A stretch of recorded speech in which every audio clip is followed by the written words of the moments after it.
Selamat pagi anak-anak ibu sekalian. Kita bertemu kembali pada lanjutan pembelajaran kimia kita hari ini.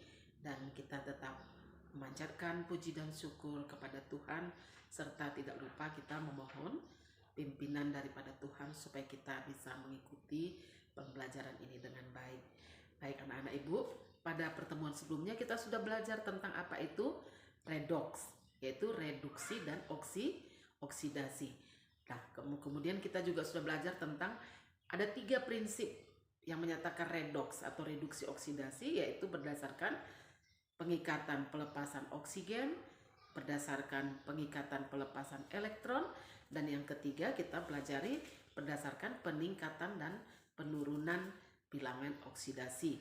Pada pembelajaran yang lalu juga kita sudah tahu apa itu bilangan oksidasi, yaitu nilai atau tingkat oksidasi ya, yaitu nilai muatan atom dalam suatu molekul ataupun ion ya.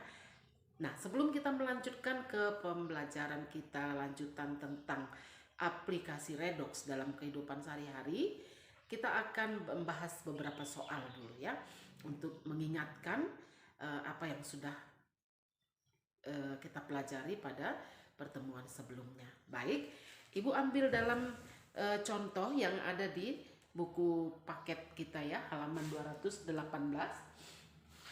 Tentukan bilangan oksidasi unsur yang dicetak miring pada spesi berikut. Kalau di buku dibuatnya dicetak miring ya, di sini supaya lebih jelas Ibu tulis dengan tinta yang berwarna ya. Ya, kita perhatikan ya. Senyawa H3PO4 atau asam fosfat. Kita ingat kembali petunjuk untuk menentukan bilangan oksidasi ya. Selain unsur yang ada dalam petunjuk itu, itulah yang akan kita tentukan. Nah, misalnya H dan O ada di dalam petunjuk ya. H, bilangan oksidasi H dalam suatu senyawa itu selalu positif 1. Nah, ini positif 1. Kemudian O dalam senyawa itu selalu minus 2. Nanti pengecualiannya di senyawa hidrida dan senyawa, kalau di hidrida itu berarti hidrogen dengan logam. Kalau nanti dengan senyawa peroksida atau superoksida itu nanti bilangan oksidasi O-nya tidak minus 2 ya, sesuai aturan ya. Nah, sekarang H itu positif 1, O itu minus 2 ketentuannya ya. Nah, karena ini adalah senyawa netral, maka jumlah bilangan oksidasinya sama dengan 0 ya. Jumlah bilangan oksidasinya sama dengan 0. Ayo kita jumlahkan langsung ya. H positif 1 ada 3, berarti di sini positif 3. Ditambah P, BOP, ditambah bilangan oksidasi O itu minus 2, atom O-nya ada 4, berarti minus 8. Nah, ini berarti sama dengan 0. Berarti BOP sama dengan 0. Ini kita pindah ke kanan menjadi kurang atau negatif ya. 3 dan minus 8 pindah ke kanan menjadi positif 8. Maka bilangan oksidasi P itu sama dengan positif 5. Bisa ya? Ya, Ibu yakin pada minggu lalu juga kamu sudah mencoba, dan ini kita hanya mengulang sedikit ya. Kemudian kita lihat contoh bagian C. Contoh bagian C ini kita perhatikan sesuai aturan yang sudah ditetapkan kemarin. Logam golongan utama atau golongan A itu bilangan oksidasinya sama dengan nomor golongannya atau jumlah elektron valensi golongan ya. Yuk kita perhatikan, Ca itu ada di golongan 2. Berarti dia bilangan oksidasinya positif 2. O sesuai ketentuan itu minus 2 ya. Iya. Maka kita lihat, karena ini juga senyawa netral, maka jumlah bilangan oksidasinya juga harus sama dengan 0. Ya, kita perhatikan.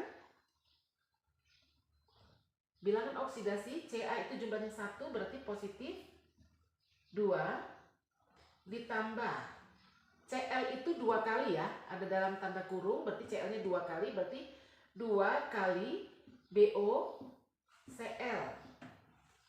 Ya, ditambah O itu 3, tapi karena 2 kali dia menjadi 6. 6 dikali minus 2 menjadi minus 12. Nah, ini sama dengan 0. Ya. Nah, kita perhatikan. Maka 2 kali BoCl sama dengan 0 dikurang, ini pindah ke kanan menjadi kurang 2, positif jadi negatif ya. Kemudian negatif jadi positif, tambah 12. Maka 2 kali bilangan oksidasi Cl sama dengan positif 10. Nah, itu adalah 2 kali bilangan oksidasi Cl. Lalu berapakah bilangan oksidasi Cl-nya? Berarti positif 10 dibagi 2 sama dengan positif 5. Bisa ya? Oke, untuk selanjutnya kita lihat contoh berikutnya. CuNO3 2 kali. Yuk, kita perhatikan. Di sini yang ada di ketentuan hanya O. O itu bilangan oksidasinya minus 2. Sedangkan N ditanya, Cu juga belum diketahui ya. Nah, kita perhatikan CuNO3 ini adalah berasal dari atau merupakan, ini terdiri di atas ion Cu2 positif dan ion NO3 negatif. 2 ion NO3 negatif. Jadi artinya CuNO3 itu berasal dari ion Cu2 positif dan ion NO3 negatif. Nah, dari sini kita akan lihat ya, berarti bilangan oksidasi Cu itu adalah positif 2. Karena sesuai dengan ketentuan yang kemarin, bahwasanya bilangan oksidasi unsur dalam bentuk ion sama dengan ionnya, ya, sama dengan muatan ionnya, yaitu positif 2.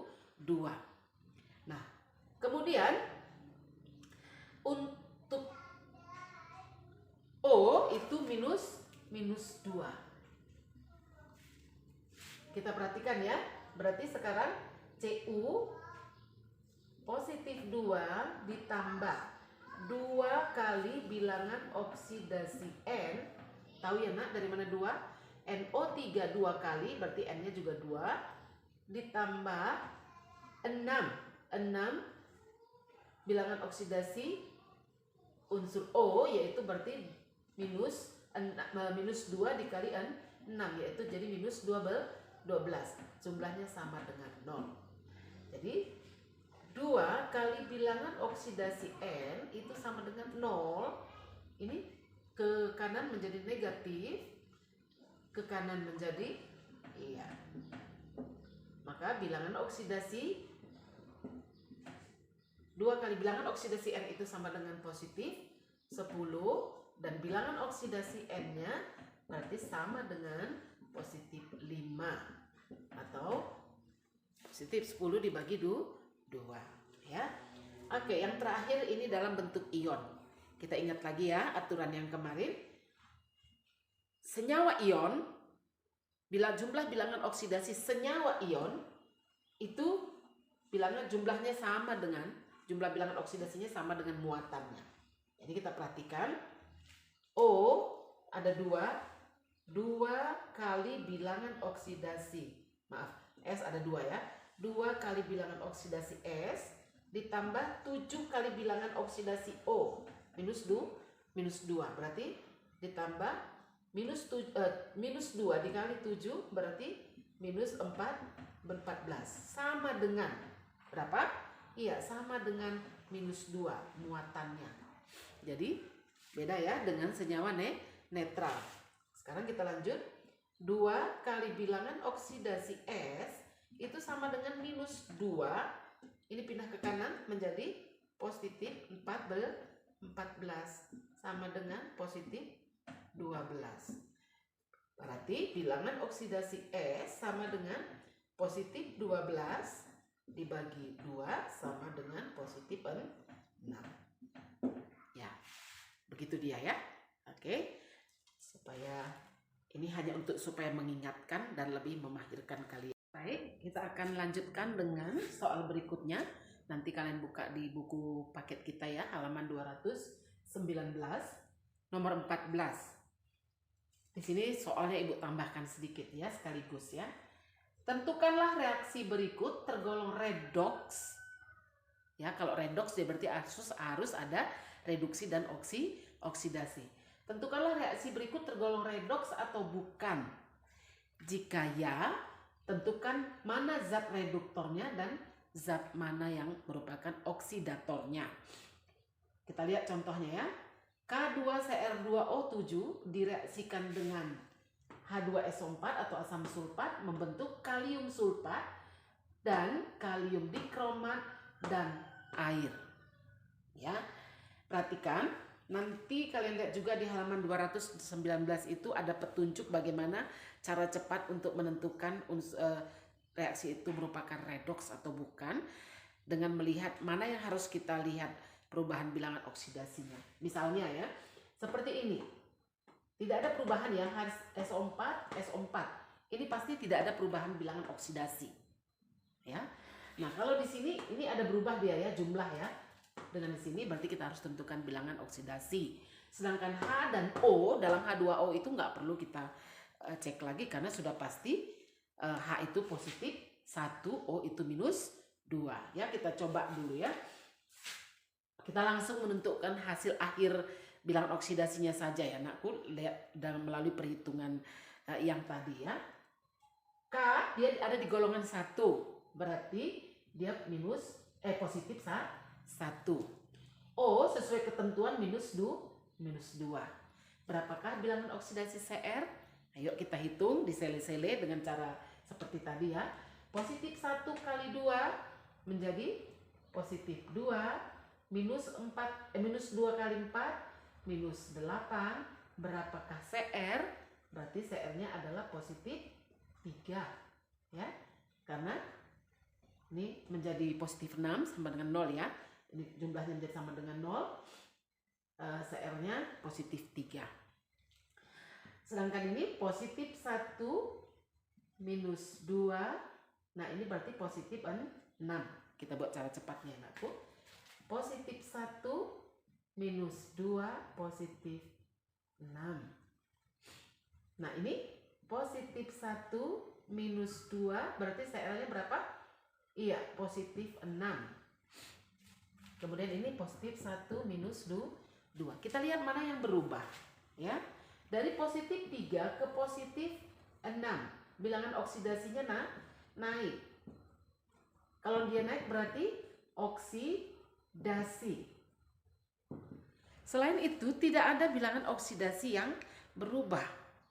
Ya. Artinya hanya ada reaksi oksidasi, tidak ada reduksi. Berarti ini bukan redoks. Oke, bisa ya? Ya, sekarang kita masuk ke yang soal kedua, bagian B ya. FeCl3. Nah, perhatikan ya.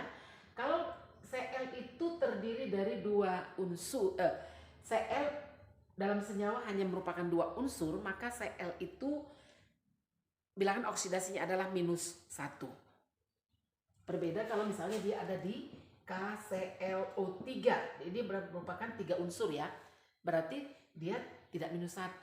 Tetapi kalau dia di NaCl, BaCl2 ya dengan logam, kemudian apalagi misalnya AlCl3, berarti dia hanya 2 unsur, maka bilangan oksidasi Cl itu adalah minus 1.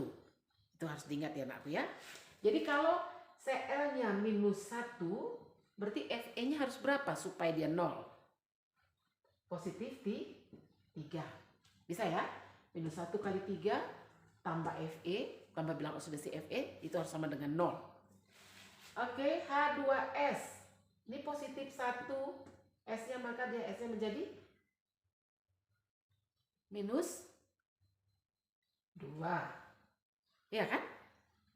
Positif 1 kali 2, positif 2, minus 2 kali 1, minus 2, berarti positif 2 tambah minus 2 sama dengan 0. Oke, kembali ke sini. Nah, ini mungkin ada kesalahan soal ini, sebentar ya. Oke.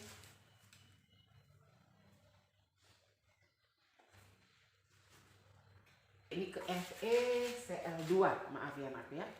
FeCl2. Yuk, kita lanjut.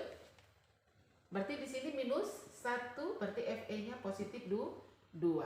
HCl ini positif 1, Cl-nya minus 1. S ini unsur bebas ya. Unsur bebas berarti sesuai peraturan kita kemarin, peraturan sudah ditetapkan. Unsur bebas itu bilangan oksidasinya sama dengan 0. Nah, sebagai petunjuk lagi, kalau misalnya dalam soal senyawa itu ada unsur bebas, reaksi di situ pastilah redoks karena akan terjadi penurunan peningkatan bilangan oksidasi ya. Itu petunjuknya lagi. Oke, sekarang kita perhatikan Fe dari positif 3 menjadi positif 2. Bilangan oksidasinya naik atau turun? Iya, turun. BO turun. Kalau turun, kemarin kita katakan sudah pelajari, itu adalah reduksi. Oke, sekarang kita perhatikan mana yang berubah. H positif 1, Cl minus 1. Maka yang berubah lagi adalah S minus 2 menjadi 0.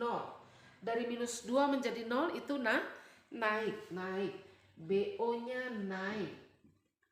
Maka reaksinya ini adalah oksidasi.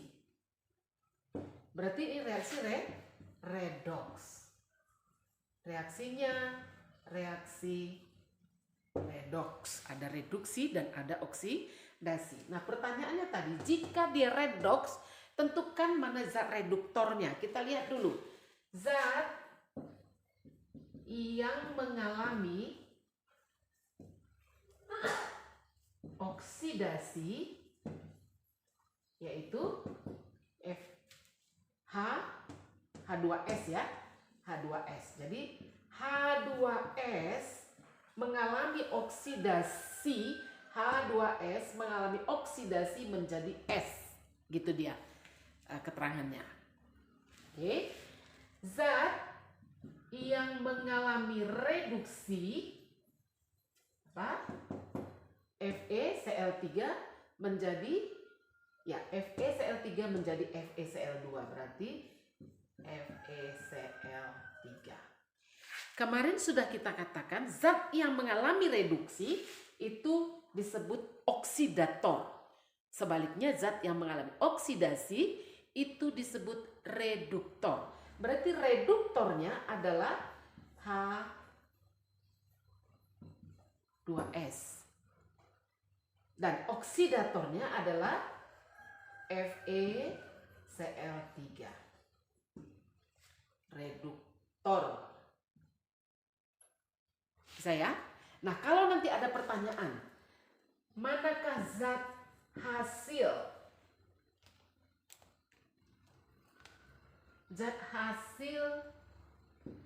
oksidasi?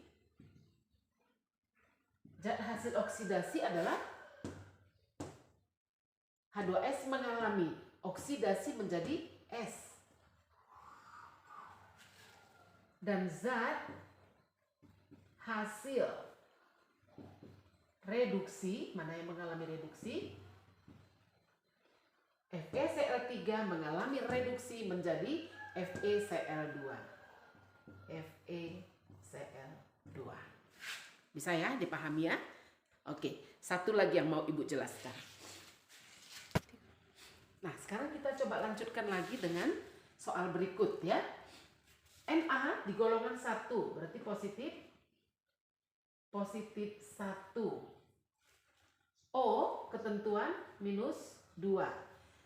Jumlahnya harus sama dengan 0, berarti Cl minus positif 1 ya, karena jumlahnya 1 berarti jumlah bilangan oksidasinya kalau dijumlahkan harus juga sama dengan 0. Oke, kemudian Na sesuai ketentuan positif 1, kemudian Cl minus 1. Oke, angka yang di depan ini, angka koefisien ini tidak usah berfungsi ya, Nak, ya. Dalam hal ini dia tidak kita pakai dulu. Karena tetap aja dikalikan 2 nanti sama aja hasilnya ya. Kemudian berikutnya positif 1, Cl-nya minus 2, O minus 2, maka Cl-nya adalah positif ya 5. Bisa ya? Minus 2 kali 3 minus 6 tambah 5 tambah positif 1 berarti dia sama dengan 0. Yuk sekarang kita lihat yang berubah ya.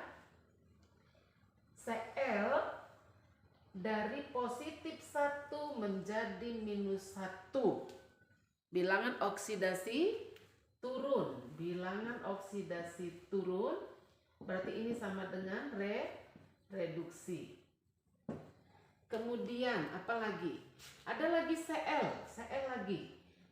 lagi menjadi NaClO menjadi NaClO3. Dia dari positif 1 naik menjadi positif 5, maka dia merupakan reaksi oksidasi. Perhatikan ya, NaClO mengalami reduksi menjadi NaCl. NaClO juga mengalami oksidasi menjadi NaClO3. Berarti zat yang sama mengalami reduksi sekaligus mengalami oksidasi. Reaksi yang seperti ini disebut dengan reaksi auto-redox atau sering disebut juga dengan reaksi disproporsionasi. Reaksi auto-redox atau reaksi disproporsionasi ya. Nah, zat yang sama mengalami reduksi sekaligus mengalami oksidasi. Apakah ini redox? Iya, redox. Dan dia disebut dengan auto-redox atau disproporsionasi. Kita masuk ke contoh berikutnya. Oke, kita lihat ya. K golongan 1 berarti positif 1. Supaya jumlahnya 0, maka I minus 1. K positif 1. O minus 2, berarti I positif 5. H positif 1, O minus 2, berarti S-nya positif 6. Seperti yang Ibu bilang tadi, kalau dia tidak mengalami perubahan, berarti bilangan oksidasinya tetap. Berarti minus 1, positif 6, minus 2. H ini unsur bebas, berarti ya 0. Sedangkan H2O positif 1, minus 2.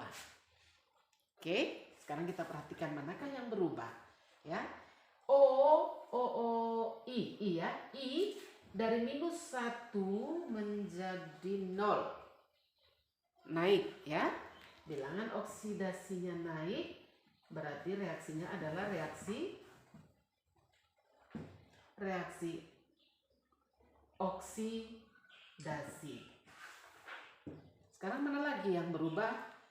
I ada lagi I ya. Positif 5 menjadi 0. Berarti BO-nya turun. Maka reaksinya adalah reaksi reduksi. Perhatikan, kalau tadi zat yang sama mengalami reduksi dan oksidasi, sekarang Ki mengalami oksidasi jadi I2. KiO3 mengalami reduksi menjadi I2. Zat yang berbeda mengalami reaksi reduksi, hasilnya sama. Nah, reaksi ini kita sebut dengan reaksi konproporsionasi. Kalau tadi disproporsionasi, maka sekarang reaksinya adalah konproporsionasi. Redox ya, redox juga karena apa? Ada reaksi reduksi dan oksidasi. Ya, ini sedikit penjelasan tambahan Ibu. Nanti untuk soal-soal yang belum kita bahas, nanti kalian bahas di rumah ya. Nanti pada pertemuan selanjutnya Ibu akan buat kuis sebentar. Oke, kita lanjutkan.